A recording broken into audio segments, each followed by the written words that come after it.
Hi friends, welcome to my channel Nantu Haldar 93। অনেক দিন পর একটা ভিডিও নিয়ে এলাম। যেটা দেখতে পাচ্ছেন, এটা একটি হিটারটি দীর্ঘদিন বাড়িতে কাস্টমারের পড়ে থাকার জন্য গ্যাস না পাওয়ার কারণে কাস্টমারটি হিটারটি নিয়ে এসেছিলো। হিটারটা প্রথমে বললো যে এটা চেক করে দেখে নেবেন, চালিয়ে ঠিকঠাক আছে কি না। তা আমি ওটা খোলার পরে দেখলাম যে না, পায়াগুলো নাটগুলো সব ঢিলা হয়ে গেছিলো। ওগুলোকে টাইট দিলাম। টাইট দেওয়ার পরে খোলার পরে ওয়ারিংটা চেঞ্জ করতে হলো, কেবিলটা চেঞ্জ করতে হয়েছে। আর আর্থিংটাও ঢিলা হয়ে গেছিলো। আর্থিংটা কেবিলটা সব চেঞ্জ করে পুনরায় এটাকে ফিটিং করছি।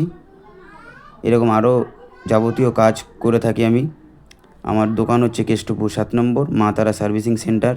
আমার ফোন নাম্বার স্ক্রিনে দেওয়া থাকবে। এরকম হোম সার্ভিসও করে থাকি, গ্যাস থেকে শুরু করে সব রকম পার্টস পেয়েও যাবেন, প্লাস রিপেয়ারিংও হবে। কাজটা পুনরায় সম্পূর্ণ করার পরে এটাকে তারটা দিয়ে চালিয়ে চেক করে দেখলাম। ধন্যবাদ।